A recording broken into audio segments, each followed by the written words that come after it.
这究竟是什么样的巨物？在吃钩之后，竟然连人带船一起拖着走。估计这条巨物至少上百斤以上。今天我们就跟着铁蛋去感受一下，钓到一条上百斤的大鱼究竟是什么样的感觉。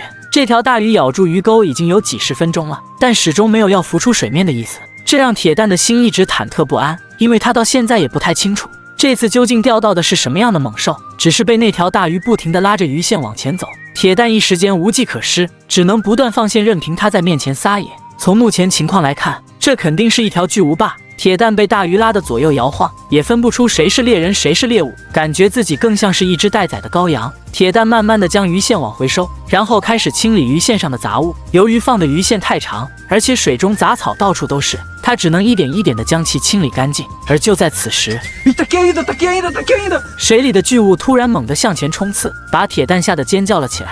幸好牢牢抓住了鱼竿，不然很可能就被他跑掉了。能拉着100多斤的人和船向前走，可想而知这条大鱼不是一般的大。经过一番人鱼大战，在远处看到猎物逃窜过程中激起的水花，距离小船差不多20米远。随着铁蛋激动的尖叫，远处的大鱼跃出了水面。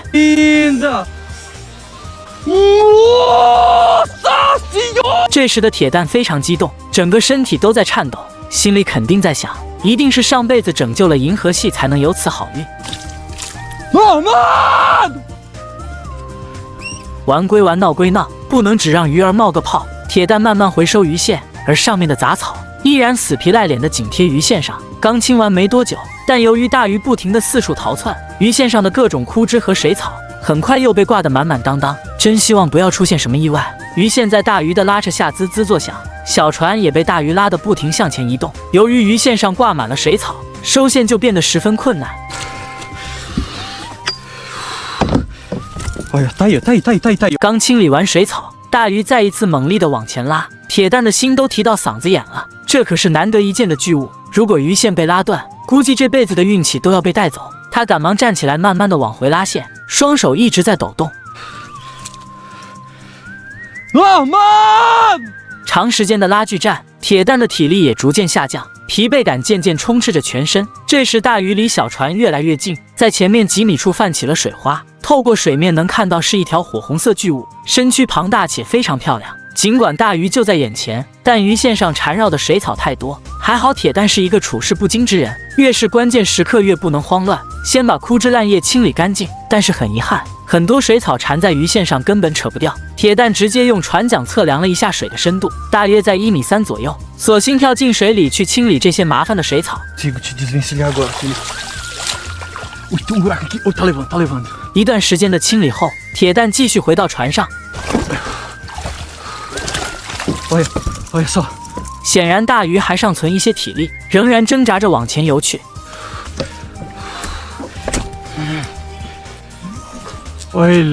就在他站起时，大鱼浮出水面翻了下身，现在的距离又回到了5-6米。长时间的拉锯战，铁蛋的体力早已所剩无几，正在急速的呼吸着。很快大鱼又游到了船边，突然一个鲤鱼打挺又钻了进去。大家感觉这条鱼能有多少斤呢？此时这条鱼已经和铁蛋僵持了2个多小时了。大鱼在前面拖动着小船向前走，距离虽然被拉近，但铁蛋仍然不敢轻举妄动。在体力严重透支的情况下，唯有让大鱼自由畅游，这样可以更快消耗鱼的体力。河里的水草也给它增加了抓捕的难度，毕竟鱼在水里有很大优势，抄网现在已经用不上，因为这条鱼实在是太大。这时大鱼用它仅存的体力跳出了水面，为大家展示了一下自己的优美身躯。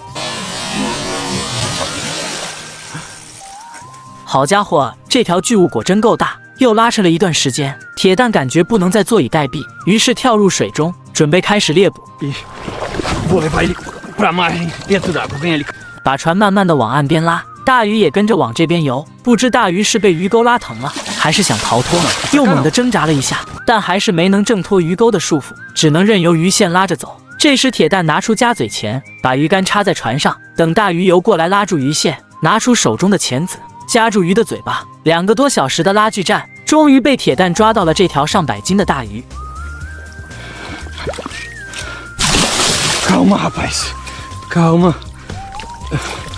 这时大鱼也放弃了抵抗，或许也是体力消耗殆尽，任凭就这样被拉着，这可把铁蛋激动坏了。能钓到这么大的庞然巨物，今天真是走了狗屎运。铁蛋直接用双手把大鱼抱了起来，看着十分吃力的样子，就知道这条巨物的重量不可小视。最终铁蛋卯足力气，双手把大鱼推到了船上。这时被遛坏的大鱼早已一动不动，完全看不出刚才勇猛的飒爽英姿。大家能猜出这条鱼有多重吗？它的长度起码得有1.5米吧，而大鱼的腰围竟然有小船的船身2/3之大。就这样一条上百斤的巨骨蛇鱼成功被铁蛋捕捉到了。巨骨蛇鱼的尾巴还耷拉在水里面，很显然它已经精疲力尽。这是一条我所见过的巨骨蛇鱼中最漂亮的一条，它的身躯还是渐变的赤红色，在阳光的照耀下显得格外耀眼。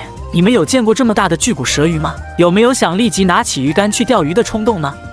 如果独自钓鱼是孤独的，那么我们就来一场团体作战，围剿海中巨怪魔鬼鱼的群体出动。这是渔民抓捕魔鬼鱼的壮观场景。每当成群的魔鬼鱼在浅滩觅食的时候，都会引来附近渔民前来捕捉。三炮就是众多渔民中的其中之一。这位头顶金色黄毛的精神小伙，看起来对捕捉魔鬼鱼信心十足。这是渔夫用来捕捉魔鬼鱼的特制鱼叉工具，鱼叉上绑着一根绳子，这样投掷出去的鱼叉就能迅速收回。能遇到成群的魔鬼鱼出来觅食，那是相当的幸运，所以这可是一次难得的机会。大表哥拿起他生锈的鱼叉，看样子这根鱼叉已经很久没有用过了。他们很快就发现了鱼群，不过三炮扔出去的鱼叉却插了一个寂寞，让那些惊慌失措的鱼群四散而逃。魔鬼鱼的体格较大，凭着独特的身躯，在浅滩上显得格外耀眼，也让他们很容易被发现。这一次三炮抓住机会，猛力地扔出鱼叉，很快就刺中了一条。不过这时三炮并没有急着将它拖回来，因为魔鬼鱼是一种群居动物，渔民可以跟着它去找到更多的魔鬼鱼。这一次三炮的同伴